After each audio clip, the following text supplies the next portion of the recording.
Imagine writing a short composition about your favorite teacher, without using any pronouns. The outcome would sound overly repetitive and hard to read, right?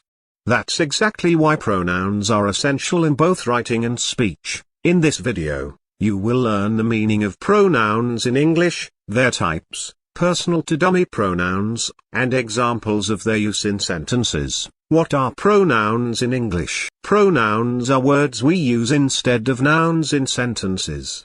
They save us the pain of repeating the same nouns in our writings, which can make assimilation of information difficult for readers. Take this short composition for instance. John is a faithful husband. John carries out John's responsibilities to the letter, and John never complains. John is the model father that John preaches to John's children. Can you see the confusion that arose at the end of the composition? Now that is what happens when you don't apply pronouns in your writing. Pronouns are professional nouns. This is the same composition, but with proper placement of pronouns.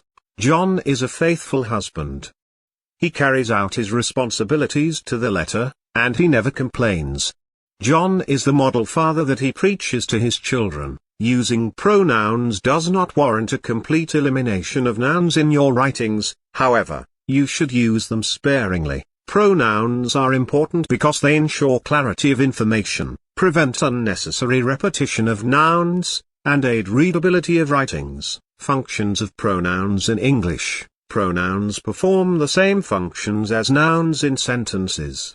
They can serve as subject, for example, he is a professional baseball player. Object. They function as direct objects, indirect objects, and object of the preposition in sentences. Direct object. Example, Sarah bought it. Indirect object. Example, the board bought a new apartment for him. Object of the preposition. Example, the children went over to her. Complement. Example, they made him the new principal. Types of pronouns in English. There are 10 types of pronouns in English, namely, personal pronouns, reflexive pronouns, intensive pronouns, indefinite pronouns, relative pronouns, reciprocal pronouns, demonstrative pronouns, possessive pronouns, interrogative pronouns, and dummy pronouns. Before we continue, if you find this video helpful at this point, subscribe to our channel, if you are new here, and like this video so it can get to more people. Let's get back into our lesson. Personal pronouns. Personal pronouns are pronouns that indicate grammatical person in sentences. Their function is to represent nouns that serve as names of people in sentences. Personal pronouns save us the pain of repeating names in a sentence or paragraph by providing substitute pronouns that can represent them grammatically, at subject and object positions in sentences. Examples of personal pronouns. I love studying English grammar every day. You are doing a great job with your writing. He arrived at the meeting early. She teaches literature at the university. They went to the park after class. Reflexive pronouns. Reflexive pronouns are pronouns that represent nouns that act as both the subject and the object of a verb. These pronouns reference nouns that are both the enforcers and the receivers of an action in a sentence. Reflexive pronouns are connected to the subjects they represent by a type of verbs known as reflexive verbs. These verbs are always found in cases where a subject is the receiver of its own actions in a sentence. Reflexive pronouns save us the hassle of repeating nouns at both subject and object positions, which could be confusing for readers. Examples of reflexive pronouns. I made this dress myself. You should be proud of yourself. He hurt himself while playing football. She looked at herself in the mirror. They introduced themselves to the new teacher. Intensive pronouns. Intensive pronouns are pronouns that are used mainly for the sake of laying emphasis in sentences. While they share the same structure with reflexive pronouns, for example, yourself, they function differently. Intensive pronouns are used to lay emphasis on nouns, and even pronouns in sentences. The reason for this is to draw readers' attention to the subject performing an action in a sentence, or the object receiving the action. Examples of intensive pronouns. The boy himself doesn't believe that rumor. You yourself said it was a good idea. I myself fixed the broken chair. The judges asked her to prepare the meal herself. They themselves organized the entire event. Learn more about intensive pronouns in English. Indefinite pronouns. Indefinite pronouns are pronouns that represent vague and obscure nouns in sentences.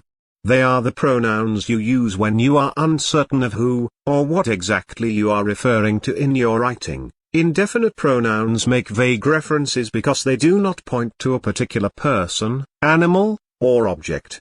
These pronouns are also expertly used by reporters and journalists for the purpose of diplomacy. We tend to use indefinite pronouns in writing whenever we don't wish to point fingers directly. Examples of indefinite pronouns. Someone left their bag in the classroom. Everyone enjoyed the party last night. Nobody knows the answer to that question. You can take anything you like from the table. Each of the students received a certificate. Relative pronouns. Relative pronouns are pronouns that serve the purpose of introducing relative clauses in sentences.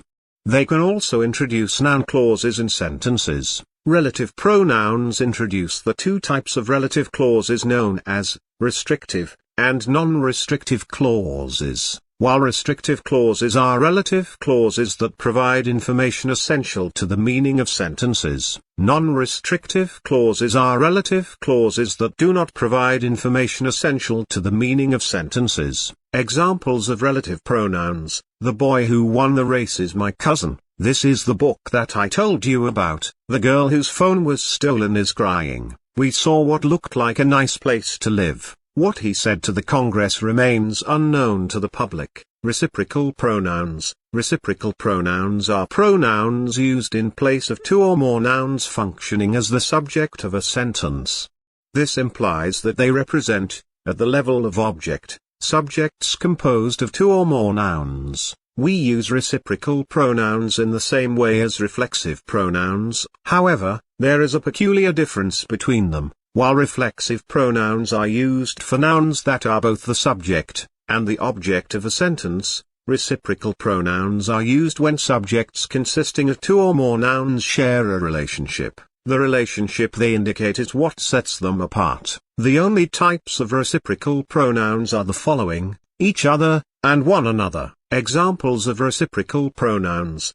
The two friends helped each other with their homework. They always support one another during hard times. The students congratulated each other after the exam. The neighbors greeted one another warmly. We should learn to forgive each other. Demonstrative pronouns. Demonstrative pronouns are pronouns that point to objects or persons, both far and near.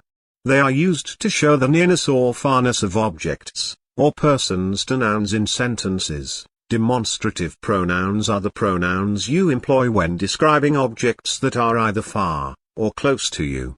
They are often used, also, in giving directions to people. Examples of demonstrative pronouns. This is my favorite book. That is where we buy our groceries. These are the shoes I bought yesterday. Those belong to my sister. This is the best movie I've ever seen. Possessive pronouns. Possessive pronouns are pronouns that are used to show possession in sentences. They are used to show ownership of properties by nouns in a sentence. Possessive pronouns help us accurately explain ownership of objects or persons in sentences. Examples of possessive pronouns. This book is mine. Is that pen yours? The red car is hers.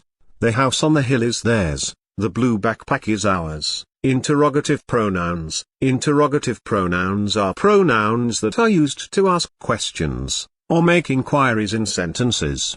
They are pronouns used for the purpose of interrogations. Interrogative pronouns serve the purpose of introducing interrogative sentences. They are what we refer to as WH words in English.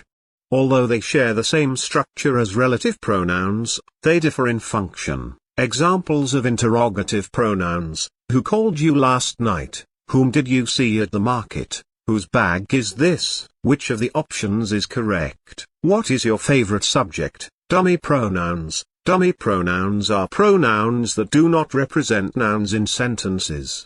Unlike most pronouns, they are not used in place of nouns. Dummy pronouns are also known as expletives in English.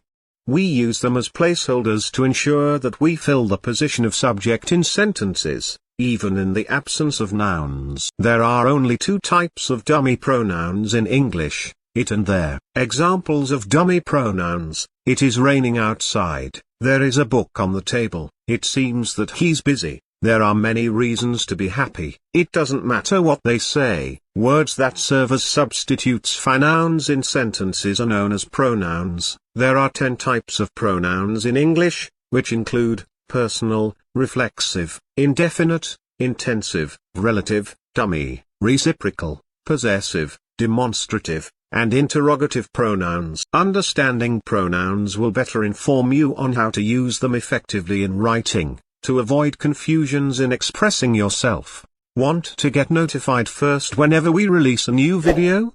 Turn on notifications. Try out our free grammar checker tool, link in the video description. See you soon.